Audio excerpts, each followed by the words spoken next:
Radio Clamart. Bonjour, bienvenue à notre émission ERC Enfants Radio Clamart. Alors Radama, aujourd'hui, qu'est-ce qu'on a au sommaire de l'émission? Nous allons vous parler de comment est votée une loi. Alors pourquoi on en parle aujourd'hui? Qu'est-ce qu'on a eu comme invitation il n'y a pas très très longtemps? Jean-Marc Germain nous a invités où? À l'Assemblée nationale. Ah, oui, donc on va en parler avec Sana Divine et Amélie dans quelques instants. Et puis après, on parlera de quoi? De comment est votée une loi. Oui, on l'a dit. Après, de l'Oasis des mers avec Kenza et Calice. On parlera aussi... La météorite. Voilà. De la pollution lumineuse. Du scandale de... La viande de cheval. Voilà. On aura une petite rubrique sur les animaux. Alors, de quel animal on va parler aujourd'hui? Les loups. Les loups. Et le calmar géant. Petite rubrique sport. On va parler d'un boxeur qui a été condamné à une peine à perpétuité aux États-Unis. Puis en sciences, on a travaillé avec Sébastien dans l'école sur quel thème? La montgolfière. Alors on en parlera aussi. Et puis une dernière rubrique, culture, un peu sur les livres littéraires. Voilà. On aura un petit flash info aussi, improvisé. Et puis une petite rubrique météo. Voilà. Alors on va commencer l'émission d'abord avec Sana, Divine et Amélie. Alors sur le vote des lois, ça vous a plu la visite à l'Assemblée nationale? Oui. Alors allez-y. On vous voit écoute. On voit à la télévision les informations. On entend parler des députés et des sénateurs. Et on ne comprend rien. Ah bon? Mais on en a parlé en classe de l'Assemblée nationale. Elle exagère on quand y même. est allé. Oui, et aussi nous avions reçu un député, Jean-Marc Germain, à notre dernière émission radio. Il est quand même de la 12e circonscription des Hauts-de-Seine. C'était notre 3e invité. Et maintenant, on connaît tout sur l'Assemblée nationale. Comme des pros. Alors Sana, c'est quoi une proposition à un projet de loi? C'est un texte rédigé par des députés ou des ministres. Et c'est quoi un article? Ce sont des parties de texte. Chaque article contient une règle. Quel est le travail de la commission? La commission est un groupe de députés qui discutent de la loi proposée. Elle peut aussi faire des amendements. Oui, tu m'apprends des choses, Amélie. Mais c'est quoi un amendement? Eh bien, c'est une proposition de modification d'un projet ou d'une proposition de loi. Sur la loi, le mariage pour tous, combien y a-t-il eu d'amendements? Il y a eu 5000 amendements au total. Pourquoi les débats durent-ils longtemps? Ils durent car il faut discuter tous les mots de la loi. Comment fait un député pour voter? Il se déplace? Non, il ne se déplace pas. Un appareil lui permet de voter. Il appuie sur des boutons, pour, contre ou absent. Est-ce que tu l'as vu, le petit appareil à l'Assemblée nationale? Oui. Et c'est comment à l'intérieur de l'Assemblée nationale d'ailleurs? L'hémicycle? C'est tout petit. C'est tout petit. Hein. Oui, c'est Ils n'ont tout pas petit. beaucoup de place quand même. Après le vote solennel, le vote final, que fait-on du texte officiel? On l'envoie au Sénat. Et si les sénateurs changent le texte, que se passe-t-il? Si les sénateurs changent le texte, on le renvoie à l'Assemblée nationale et les discussions reprennent jusqu'à ce que les deux soient d'accord. Comment s'appellent ces allers-retours? Ces allers-retours s'appellent la navette. Et si le Sénat et l'Assemblée nationale n'arrivent pas à se mettre d'accord, on fait quoi? Le dernier mot est donné à l'Assemblée nationale. En fait, le président de la République, M. Hollande, peut-il venir à l'Assemblée ou au Sénat? Non, c'est la séparation des pouvoirs. Et Il n'a pas le droit du tout de venir à l'Assemblée nationale? Non. Ni au Sénat? Non. Et c'est le président de l'Assemblée nationale qui remplace le président de la République en cas de besoin. Non, c'est le président du Sénat. Ah bon, pourquoi? Eh bien, c'est parce que l'Assemblée nationale peut être dissoute. Par contre, ce n'est pas le cas du Sénat. Eh oui. Très bien les filles. Alors on va peut-être parler maintenant du paquebot, d'un gigantesque paquebot qui porte le nom d'une boisson. Allez, Kenza et Calice, vous venez vous installer. Alors Adama, t'as appris des choses sur l'Assemblée nationale? Oui. Bon. Tu y retourneras? Je sais pas. Non, tu sais pas. Alors à vous les filles. C'est quoi l'Oasis des mers? Eh bien, Calice, c'est un gigantesque paquebot. Combien de bateaux de ce type naviguent actuellement? Il y a 2 bateaux de ce type et un 3e en construction. Qui est chargé du 3e bateau? Eh bien, c'est les chantiers navals de Saint-Nazaire. Ça se trouve quoi? où ça? En Saint-Nazaire? France. Ah, en France. À quoi va-t-il ressembler? Eh bien, il mesure 361 mètres de long, 66 mètres de large. Ce paquebot s'élève à 76 mètres au-dessus de l'eau. Et aussi haut que 28 étages. Mais Calice, c'est le luxe à l'intérieur? Bien sûr, c'est le vrai luxe à l'intérieur. Il y a quoi dedans? Dedans, il y a 2700 cabines et on peut accueillir 8460 personnes. Seulement? C'est beaucoup quand même.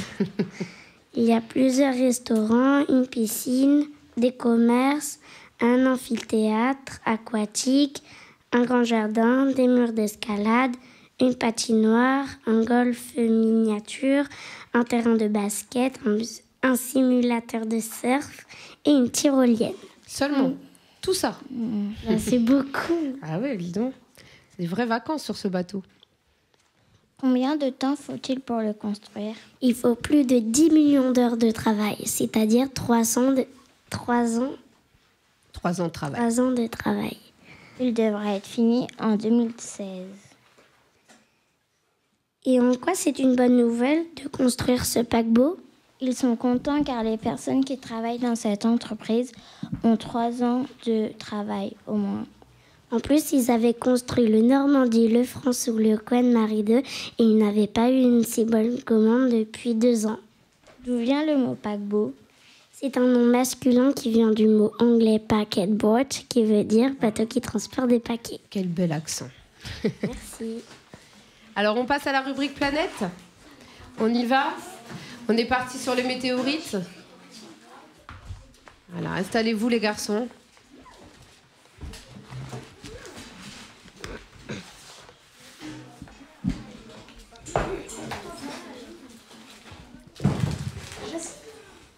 Voilà, on peut y aller.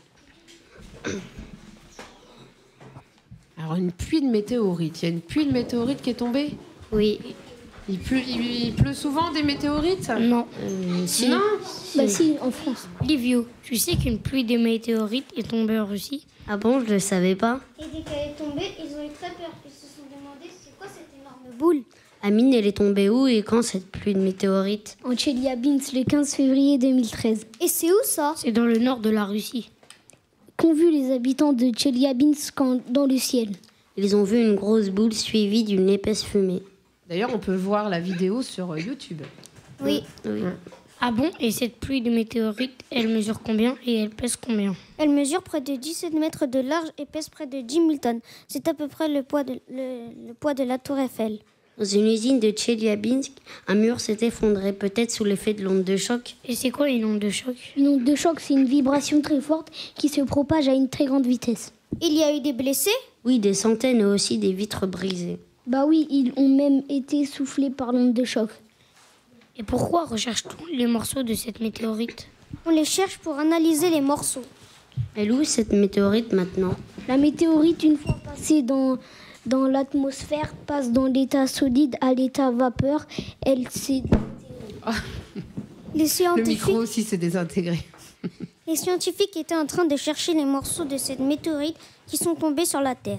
Ils se basent sur les témoignages des habitants pour identifier le lieu où l'un des fragments serait tombé. Pour l'instant, ils cherchent dans un lac à Tcheliabinsk. Et ça a fait un gros trou dans la glace? Et les habitants étaient surpris?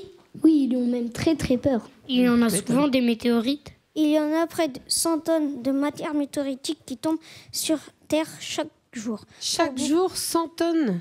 Oui. Pour beaucoup, ce sont des objets qui se fragmentent à l'entrée dans l'atmosphère. Et les météorites finissent à l'état de poussière. Mais il est très fréquent de ramasser une météorite de la taille du poing. Heureusement, très souvent, ça tombe dans les océans qui représentent tout de même les 2/3 du globe. C'est vrai. Il y a plus d'eau sur la Terre que de terre. Ouais. Oui. Alors, et la pollution lumineuse avec Sophia, Nora et Rama. Alors, c'est quoi la pollution lumineuse, Adama? Est-ce que tu en as une petite idée? Ayoub veut peut-être répondre à ma question. C'est quoi la pollution lumineuse? Ah, il ne sait pas parce qu'il parle avec ses voisins. Alors, les filles, vous nous répondez parce qu'on ne sait pas du tout ce que c'est, nous. À vous. Sophia, d'où vient la pollution lumineuse? Elle vient des éclairages trop puissants des villes. Et ça pose quoi comme problème? Le problème, c'est qu'il y a des magasins, des maisons qui éclairent même la nuit. Et donc, après, on ne peut plus voir le ciel Y étoilé. a-t-il d'autres conséquences? Oui, c'est le gaspillage d'énergie. Et ça a aussi des conséquences sur les animaux, les végétaux et les hommes. Pourquoi? Oui, ça en a parce que les gens et les animaux doivent se reposer la nuit. Quelles sont les espèces animales menacées? Il y a les chauves-souris, les chouettes. Mais qu'est-ce qui provoque toute cette lumière? C'est les enseignes des magasins, les lampadaires, les enseignes des publicités et les lumières des vitres. Peux-tu me donner un exemple avec des chiffres? Par exemple, le nombre de lampadaires a doublé en 20 ans en France. Il s'est passé de 5 millions à 520 000 à 9 millions à 200 000. Oui, mais que peut-on faire pour réduire la pollution lumineuse? Par exemple, on peut diminuer les éclairages en ville, ou on peut réduire la taille des lampadaires ou mettre en place des lumières de faible intensité qui éclairent plus fort quand un piéton passe. Que fait l'ANSEN à l'Association nationale pour la protection du ciel et de l'environnement nocturne? Elle récompense les communes par un label Ville et Village étoilés. Alors, est-ce que Clamart a été récompensé? Non. Non, en Ile-de-France, il n'y en a pas beaucoup. Il y a encore du travail sur le gaspillage de l'électricité. Oui. Ok, les filles. Alors, un autre scandale dont on a beaucoup parlé il n'y a pas très longtemps, on parle encore, c'est l'histoire de la viande de cheval retrouvée dans des plats. Alors, Dounia, on attend Dounia, qui va justement en parler avec Adama. Comme ça, on va entendre Adama quand même, parce qu'on l'entend pas beaucoup depuis tout à l'heure.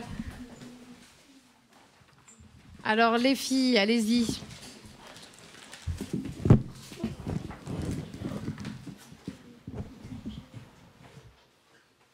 On vous écoute.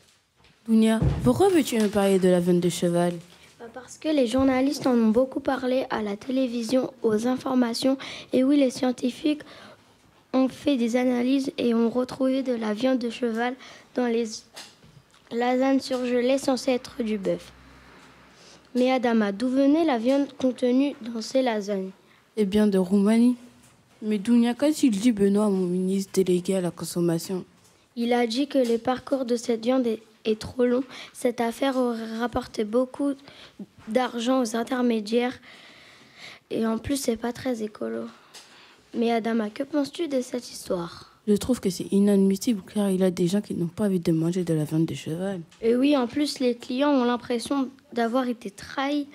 On a quand même le droit de manger ce que l'on veut manger.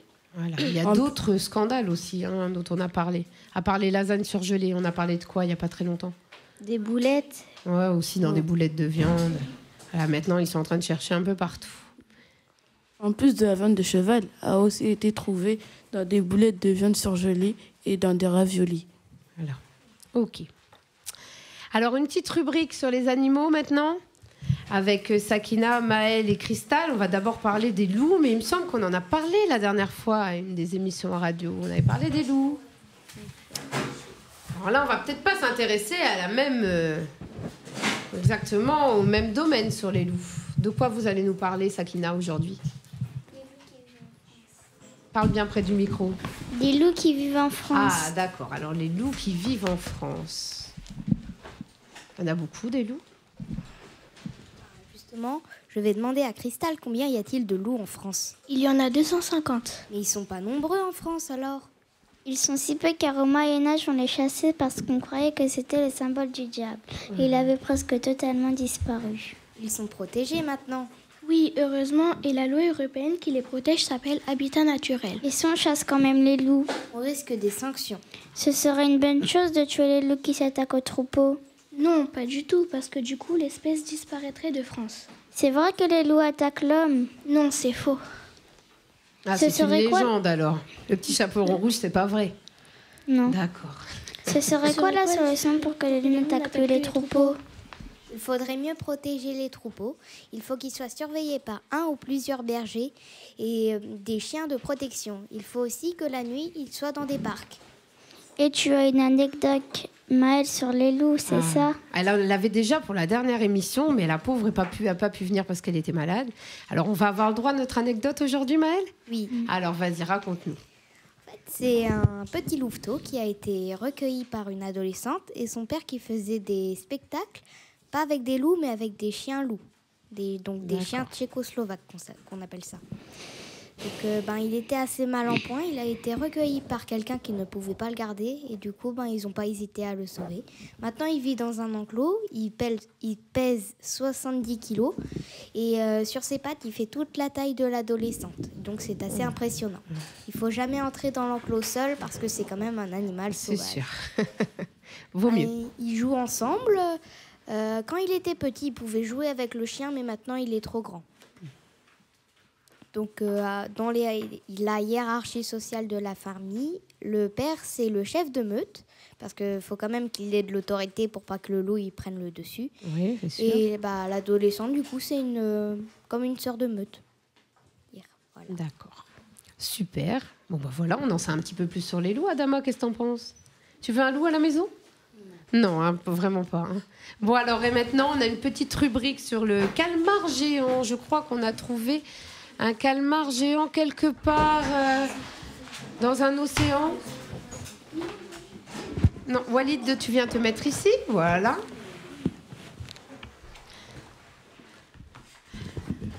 Alors, on remet bien le micro et le micro tombe aujourd'hui. Trop grand. Voilà. Non, tu laisses-le accrocher. Alors, ça va les garçons? Oui. Bien. Ça va, on l'a quand même réussi à la faire, cette émission radio, c'était difficile. Hein. Ouais. On avait pas mal d'imprévus à gérer. Mais ça y est, on est là. Alors, on vous écoute? Le calmar géant. De quoi vas-tu? Il n'est pas là? Non, il n'est pas là, il est mort. D'accord. Ah, il est mort. Oh non. De quoi vas-tu nous parler aujourd'hui? Du calamar géant, un céphalopode. Mais c'est quoi un céphalopode? Bah oui, c'est quoi un céphalopode? Les céphalopodes sont une famille de mollusques chasseurs et donc carnivores. Ah, d'accord. C'est quoi son nom? Bah, on en a trouvé un, non Renate? Oui, on a trouvé un calamar géant. Il a été filmé où? Il a été filmé dans son milieu naturel, dans l'océan Pacifique, près de l'île Chichi, à 630 mètres de profondeur. Mais c'est quoi son nom scientifique? Son nom scientifique est Architeuthis dux. Oh, à tes souhaits. Répète. Comment c'est son nom scientifique? Vas-y, dis-nous. Architeuthis dux. Très bien. Et quelles sont ses mensurations? Il mesure 4 mètres au niveau de la tête et 8 mètres avec ses tentacules. C'est le plus grand invertébré connu au monde. Et avec son œil qui mesure la taille d'une assiette. Oh là là. Et c'est quoi un invertébré? Un invertébré, c'est un animal qui n'a pas de colonne vertébrale. Et il peut y avoir aussi la limace, l'escargot et d'autres animaux aussi marins. D'accord. Et comment a-t-il pu être filmé? Rapproche-toi, Reynald, parce qu'on ne t'entend pas du tout. Pour avoir une chance de le filmer. Ils ont utilisé quoi? Ils sont allés comment pour le filmer? Ils ont plongé? Non, sinon ils n'auraient pas eu assez d'oxygène. D'accord. Ils ont utilisé un sous-marin près de l'île Chichi à 630 mètres, comme l'a dit tout à l'heure Ayoub. Et pour ça, ils ont utilisé une lumière rouge. Pourquoi une lumière rouge sur le sous-marin? Oui, émise par une caméra, car les animaux sont... Parle bien près du micro. Car les animaux sont éclairés comme... Ils ont pris ça pourquoi, cette lumière rouge, du coup? Pour l'attirer, car pratiquement tous les animaux sont un peu... ont de la lumière pour attirer les poissons et pour les manger. Oui, ils ont cru que voilà, c'était une proie. Mais pourquoi le filmer? Car ce film est très important, car jusqu'ici... Les chercheurs connaissaient très mal le calmar géant. Ils espèrent en savoir plus sur sa façon de se déplacer et de chasser ses proies. C'est possible d'en voir une taille réelle? Bien sûr. Ah bon? Ah bon? Où ça? On peut en voir un au Muséum d'histoire naturelle. Il est vivant? Non, mort. Ah. Est-il vivant? Non, il n'est pas vivant. Il a été pêché en Nouvelle-Zélande en 2000 et exposé au grand public en 2008. En fait, mais d'où vient le nom céphalopode? Bah oui, ça vient d'où, ça, céphalopode? Ce mot vient des termes grecs képhalé qui veut dire tête et podos qui veut dire pied. D'accord, podos, pied. Et que trouve-t-on dans la famille des céphalopodes? Il y a bien sûr le calmar et aussi la sèche et le nautile. D'accord. Très bien, merci pour toutes ces informations, les garçons. Alors, Djibril, tu restes là. Pourquoi tu vas donc appeler tes camarades? Qui va venir te rejoindre? Anthony, Lucas et Livio. Alors oui, on va parler boxe. Est-ce que c'est bien de se battre? Ouais.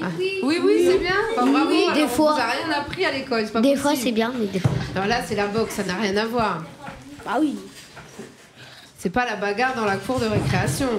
Si, un peu. Non. Il y en a qui le font, ils tapent avec les poings. Ouais. Aïe.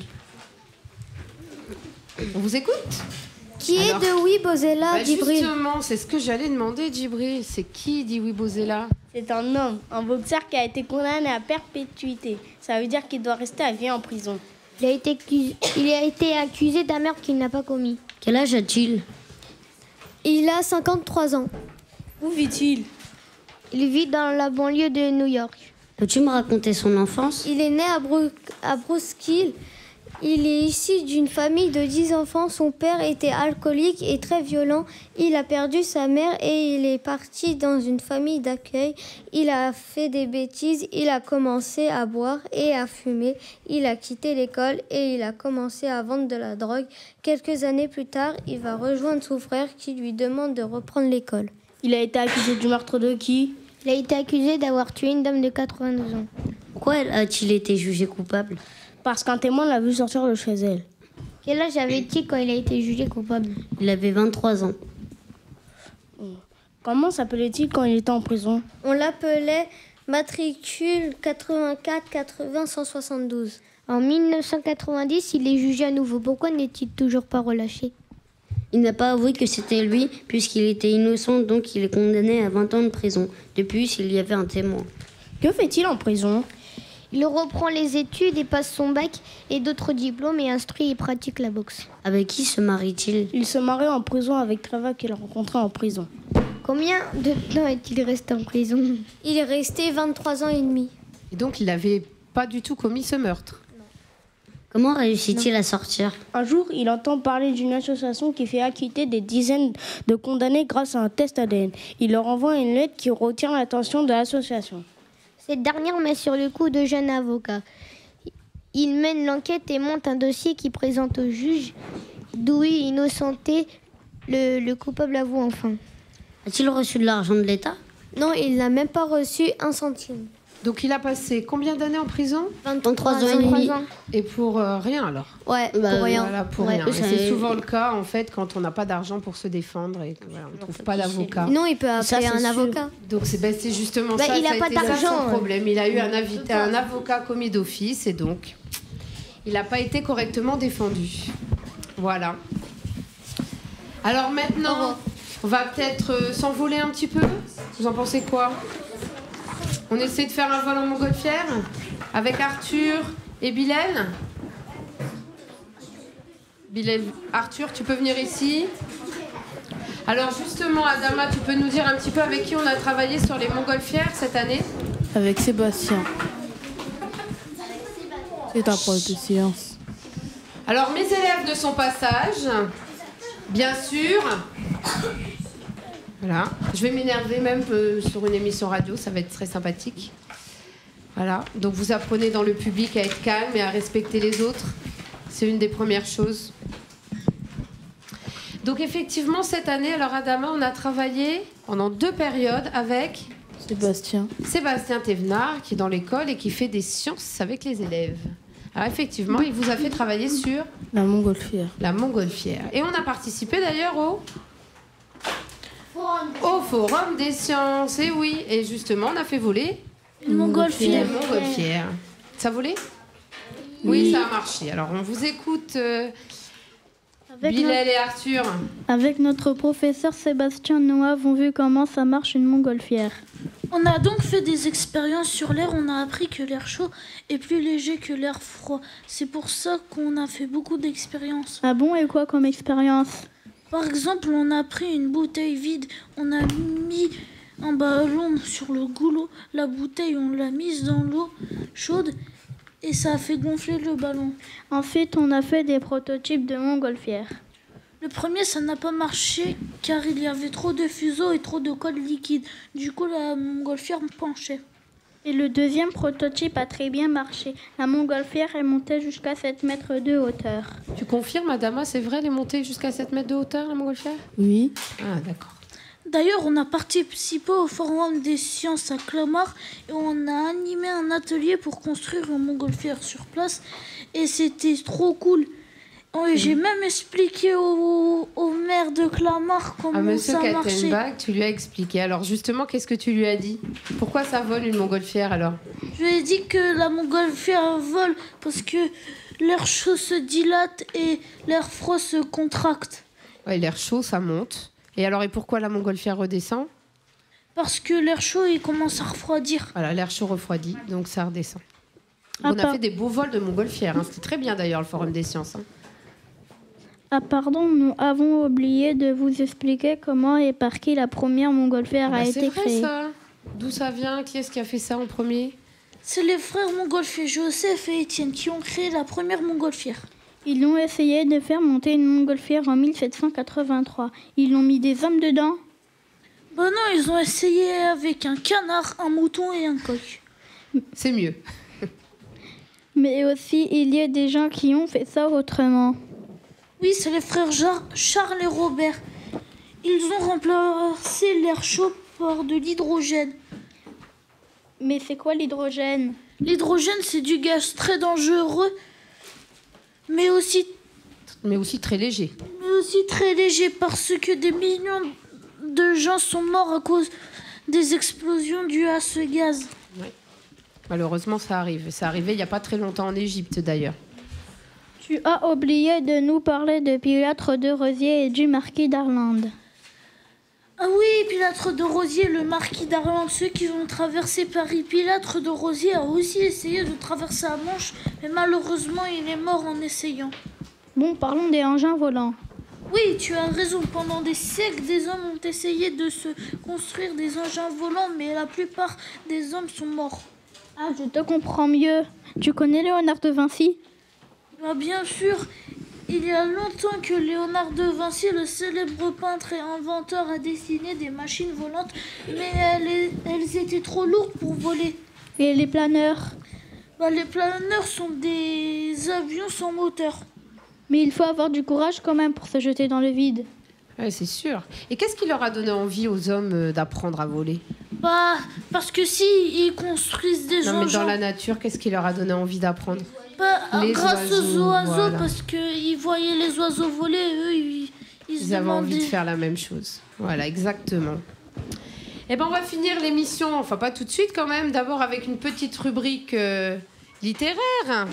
Merci les garçons pour tout ça sur la montgolfière, on a appris des choses.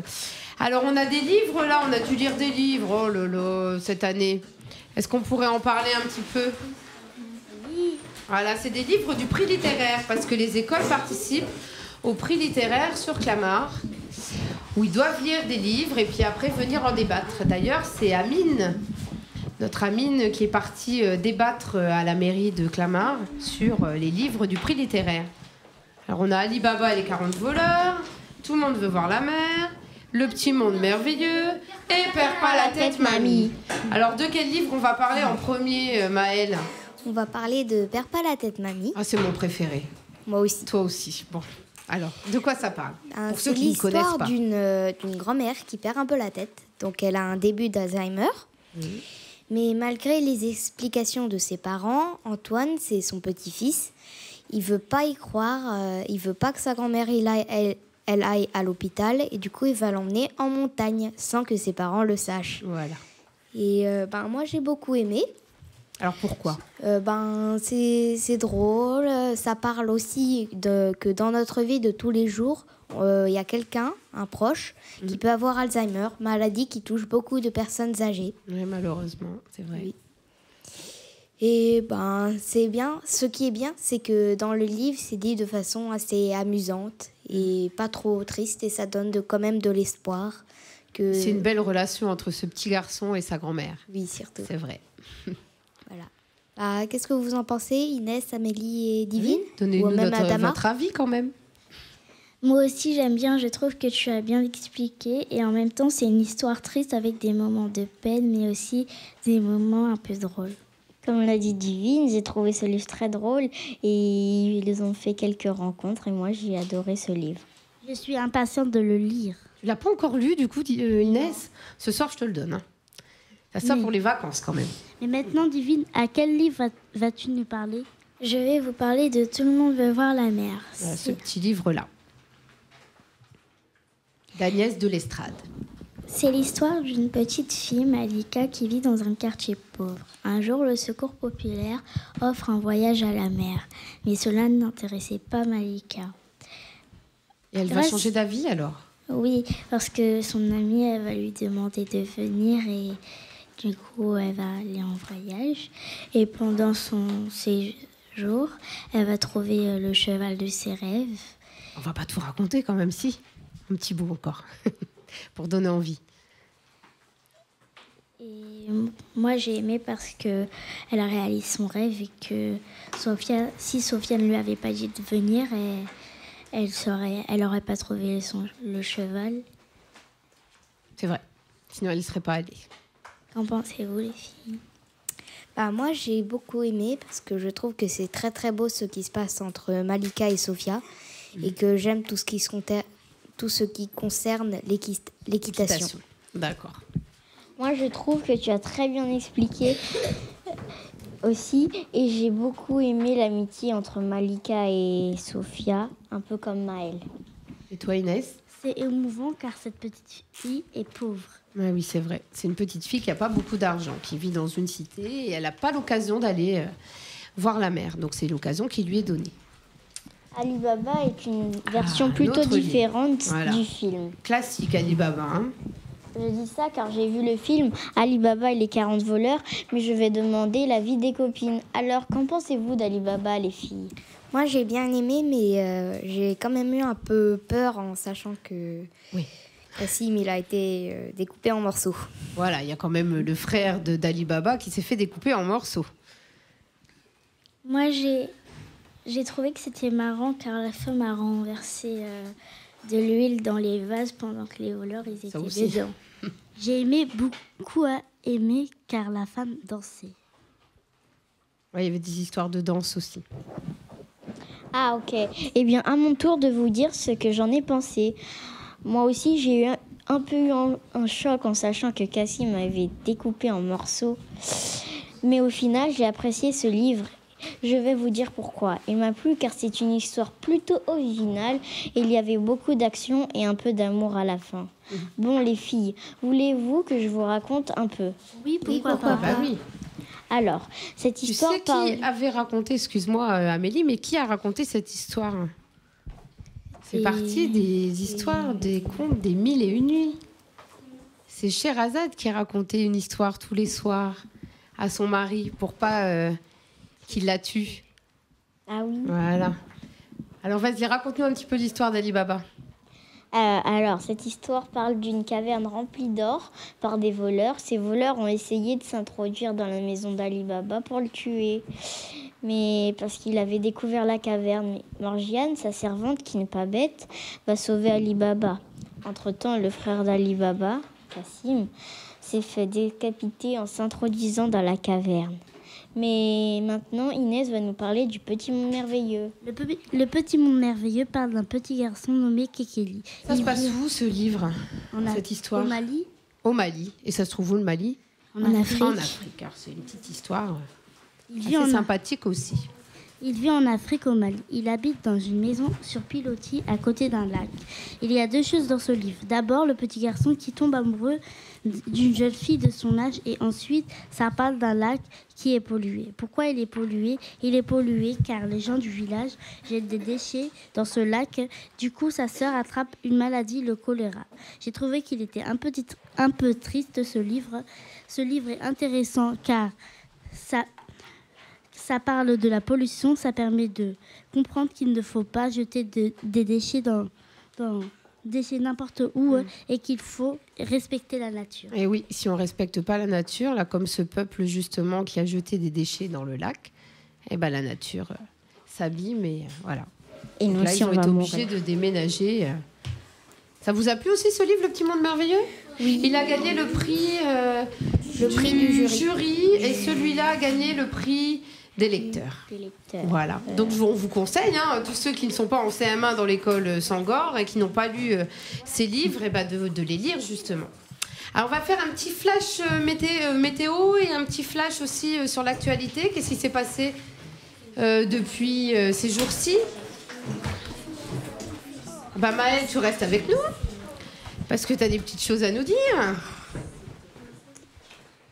Vous pouvez partager, la chaise. Ami. Voilà. Prends une chaise là-bas. Voilà, vous partagez la chaise à deux. Super.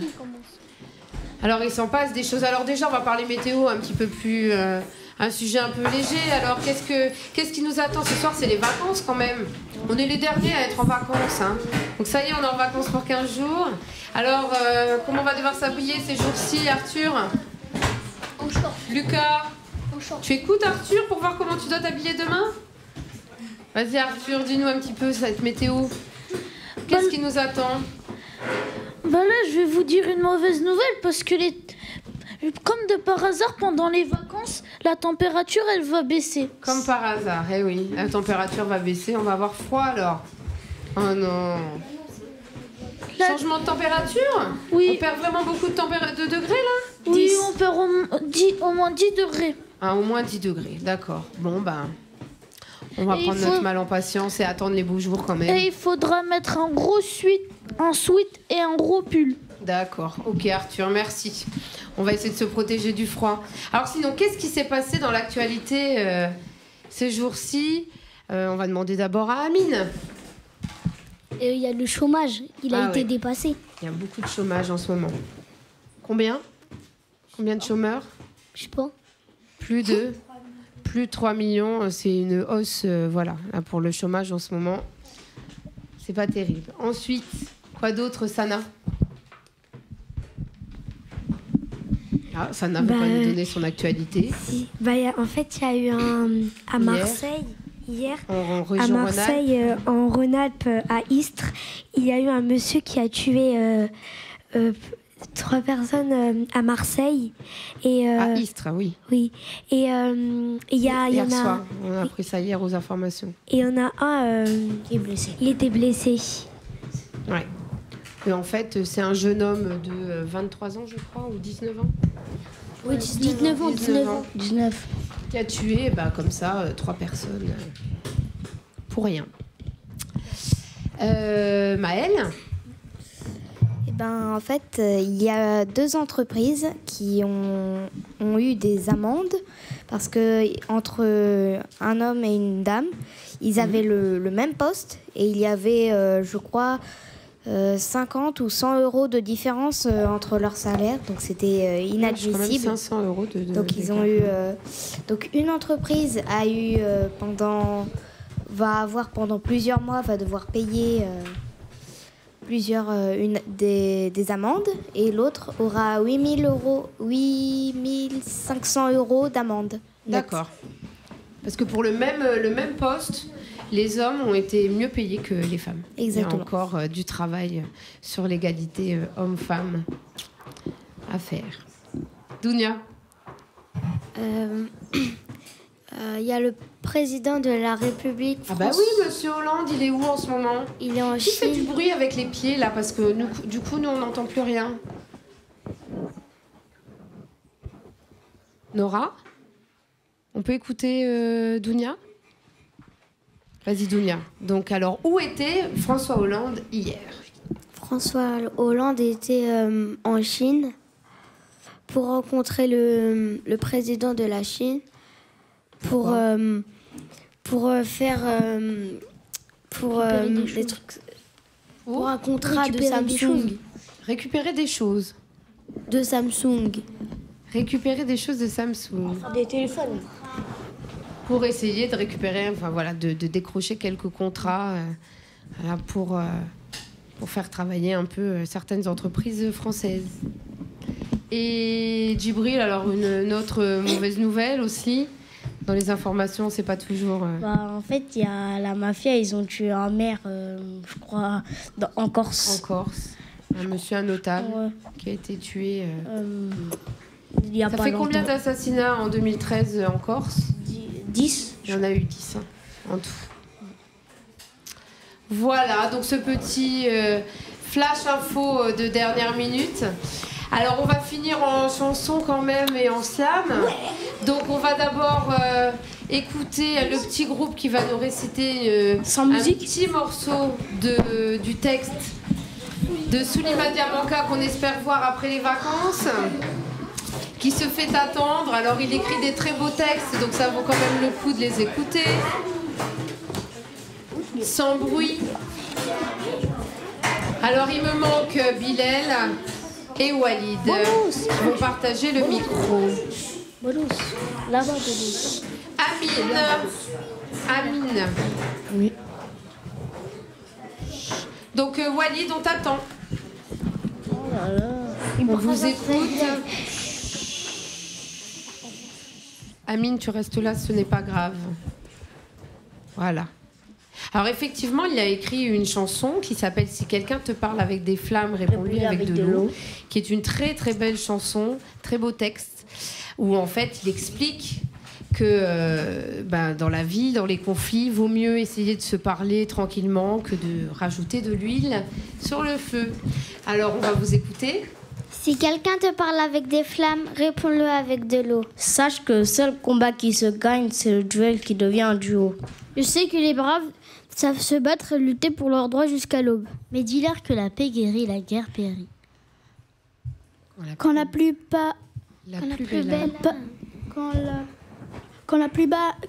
belle âme des deux ennemis pardonne à l'autre. Si quelqu'un te parle avec des flammes, réponds-le avec de l'eau. Demain, il sera des nôtres. Si quelqu'un te blesse avec des phrases qu'il lance, pense t'appeler en la plongeant dans un de tes vrais silences. Très bien. Souleymane Diamanka.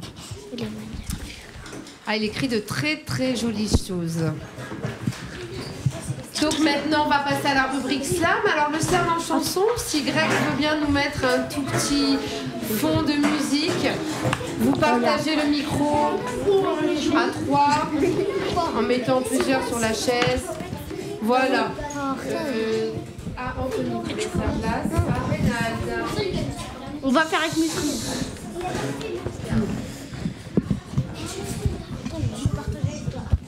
Alors, est-ce que tu aimes le slam, Adama? On t'entend pas beaucoup, Adama, là. Alors, est-ce que tu aimes le slam? Oui. Oui, on a quand même essayé d'apprendre à écrire des textes. C'est moi qui commence après.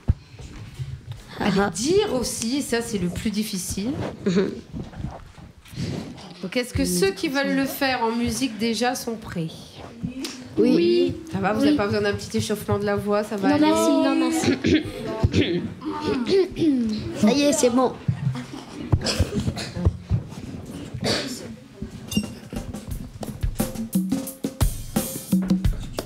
On commence par Arthur. Attention, Arthur, c'est à toi. Je trouve pas de sang dans mon âme, la flamme dévore mon âme. Je m'appelle Arthur, je me suis pris le mur. J'ai une bosse, mais je suis pas le boss. Je dors sur mon or, je suis riche comme un bois. Bravo Arthur. Mon frère est parti en Angleterre, ça me fait moins de galère et j'en suis fière. Ok, là c'est Djibril. Je viens de la CLM. Mon zèbre là c'est Norvège. Je m'arrive à Bocachir. Je suis parti à Bordeaux. J'ai vu B2O. Et j'ai en même temps croisé ma tante Nono. Je suis parti à Montpellier. J'ai vu Djibril Cissé. Et j'ai entendu à Paris. Il y avait Lionel Messi. J'ai entendu aux infos que Saint-Étienne mettait 3e. Ça m'a fait vraiment de la peine. J'ai demandé à Livio qui peut me rendre mon stylo pour que je fasse une petite démo. J'adore le foot, je cherche coup. Le premier but que j'ai mis, c'était contre Neuilly. Mon frère m'énerve, mais je peux pas le frapper, car sinon, ma mère va me tuer. Encore, j'avais des cornes. Je voyais des cactus. J'étais devenue un cadavre qui donnait des cadeaux. Et j'avais pas de cadence. Et je bois mon café dans une cage. Et je mange du calmar que je mets dans la cage. Bonjour, je m'appelle Walid. Prononcer la lettre N me donne grave la haine. Ma petite sœur, elle roule en corvette, sait faire du basket. On récupère des noisettes facilement, elle trouve ça chouette. Je m'appelle Amine, j'ai vu une mine sur la tête de Divine. Je crache plus par terre, je traite plus les mers, je traverse que quand le petit bonhomme est vert. Bravo pour les slams, les garçons. Merci. Bravo. Merci. Merci beaucoup. Alors, on va écouter maintenant ceux qui slament. Sans musique. Sans musique. Maîtresse, je l'en ai un autre. Il est mieux, la requin, gros, moi, il est mieux. Je l'ai pas entendu. Alors, on écoute qui en premier? À toi, Divine. C'est parti. J'aimerais bien rester, mais je dois manger. Ensuite, je vais me coucher et me réveiller. Pour bien étudier, je prends mon goûter. Je voudrais un chat, mais mes parents ne veulent pas. Je voudrais un chien, mais mes parents ne veulent rien. Je voudrais un lapinou, mais mes parents ne veulent rien du tout. Et un jour, à la maison, il y avait un animal qui m'attendait dans le salon. C'était un chat, je l'ai appelé Pacha. Il se sentait bien, il a mangé du pain, on s'est fait des câlins et maman a fait une tarte tatin. Le lendemain, à 5h du matin, on a croisé le voisin. Il s'appelait Aziz. Il avait une grosse valise pour le départ de mon frère en Angleterre. Yo yo, le basket, c'est mieux que les noisettes. Ça rime avec les pètes et ça rime avec les nettes, tapinettes. Et dans les gazettes, et tu roules en corvette. Tu dis que je me la pète, qu'est-ce qu'il y a? Je fais un coup de tête. Dounia, à toi. Je m'appelle Dounia, j'aime beaucoup mon frère, mais parfois il m'énerve. Le matin quand je me lève, il chante pour m'énerver, il n'arrête pas de m'agacer. Mais je l'aime jour et après jour, il s'appelle Yanis et il aime l'Oasis.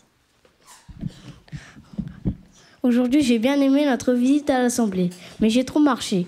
On a bien mangé, mais ce qui m'a déçu, c'est qu'il a plu. Plus on est rentré. J'étais désespérée. Moi aussi. Ma petite sœur, c'est ma vie, mon petit paradis. Elle est trop jolie. Ce sera toujours mon souvenir le plus beau. Et je veux lui dire un mot, ce que je l'aime trop.